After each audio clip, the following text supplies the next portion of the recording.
राम नाम के चमत्कार। एक बार एक गांव में एक साधु रहता था। सारा दिन राम राम जपता रहता और ढोलकी बजाकर कीर्तन करता रहता। उस कुटिया के पास जिस व्यक्ति का घर था वह उससे बहुत परेशान था। एक दिन वह व्यक्ति गुस्से में उस साधु की कुटिया में चला गया और कहने लगा कि तुम क्या सारे दिन राम राम राम रटते रहते हो? तुम्हें कोई काम धंधा नहीं है? हमें तो कमाने जाना पड़ता है। तुम्हारी ढोलकी की आवाज़ से मैं सो नहीं पाता। साधु कहने लगा, तुम भी मेरे साथ राम राम जप के देखो, तब तुम्हें पता चलेगा कितना आनंद आता है। वह व्यक्ति ने थोड़ा खिंच कर कहा, अगर मैं तुम्हारे साथ राम राम जपता हूँ तो क्या तुम्हारा राम मुझे खाने के लिए रोटी देगा? साधु कहने लगा कि मुझे तो राम नाम की लगन लगी है। मुझे तो राम जी की कृपा से हर रोज़ भोजन मिल ही जाता है। तुम भी राम राम जप के देख लो। मुझे भरोसा है कि भगवान तुझे खाने को ज़रूर देगा। वह आदमी उस साधु को चुनौती देता है कि मैं तुम्हारे साथ आज राम राम का भजन करता हूँ। अगर तुम्हारे राम ने आज मुझे रोटी खिला दी तो मैं सारी उम्र राम की भक्ति में लगा रहूँगा। अगर नहीं खिलाई तो तुम ढोलकी बजाना बंद कर दोगे।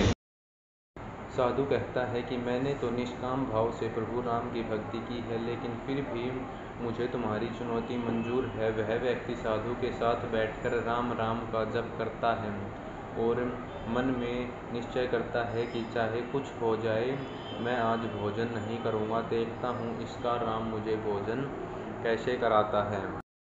राम राम का भजन करने के बाद वह सोचता है कि अगर अब मैं घर जाता हूँ तो मेरी माँ और बीवी मुझे खाने को कहेंगे और मुझे रोटी खानी पड़ सकती है। लेकिन मुझे साधु को चुनौती में हराना है, इसलिए वह घर जाने की बजाय गांव के पास के जंगल में चला जाता है। जंगल में एक पेड़ पर चढ़कर बैठ जाता है। वह सोचता है कि मैं सारा दिन इस पेड़ से उतरूंगा ही नहीं, अन्न का दाना भी नहीं खाऊंगा। इस तरह मैं साधु को हरा दूंगा और उसका ढोलकी बजाना बंद करवा दूंगा।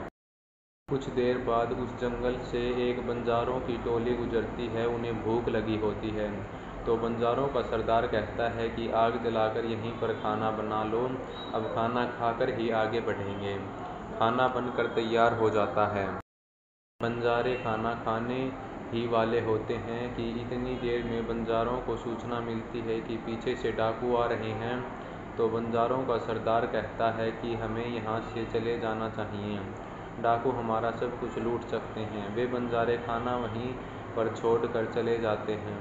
वह आदमी पेड़ पर चढ़ा सब कुछ देख रहा था। कुछ समय बाद डाकू वहाँ पहुँच जाते हैं। भोजन को देखकर डाकू कहते हैं कि खुशबू तो बहुत अच्छी आ रही है, लेकिन यह भोजन किसने फिर बनाया? बनाने के बाद खाया क्यों नहीं? कहीं किसी की चाल तो नहीं हमें फंसाने की? हो सकता है कि भोजन में जहर हो। उसी समय डाकुओं के सरदार की नज़र उस व्यक्ति पर पड़ी। वह उसे नीचे आने का आदेश देता है। डाकू उस व्यक्ति से पूछता है, हमें मारने के लिए क्या भोजन तुमने बनाया है?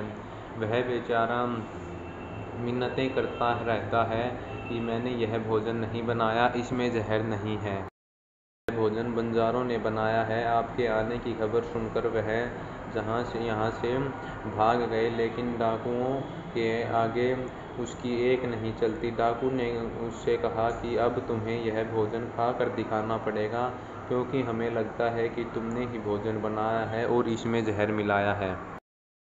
अब तुम ही सबसे पहले यह भोजन खाओगे। वह जिद पर अड़ा रहता है कि मैं यह भोजन नहीं खाऊंगा, किसी कीमत पर नहीं खाऊंगा। डाकुओं का शक और गहरा हो जाता है। वे बंदूक की नोक उसे सर पर रखकर उसे भोजन खाने का कहते हैं। वह भोजन खाना स्टार्ट करता है। वह व्यक्ति भोजन कर रहा है और साधु को याद करते करते आंसू उसकी आंखों से बह रहे थे। उसने कहा था कि मेरा निश्चय है कि राम राम जप लेगा तो राम तुझे भोजन भी देगा। उसके भोजन करने के बाद डाकुओं ने उसे छोड़ दिया। उसे विश्वास हो गया कि बंजारों को और डाकुओं को राम जी ने ही भेजा है। वह सीधा साधु की कुटिया में चला गया और जाकर उसने चरणों में प्रणाम किया और उन्हें सारा वृत्तांत सुनाया। अब उस साधु से भी ज़्यादा उसे राम नाम की लगन लग गई। उसने अपना पूरा जीवन राम जी को समर्पित कर दिया।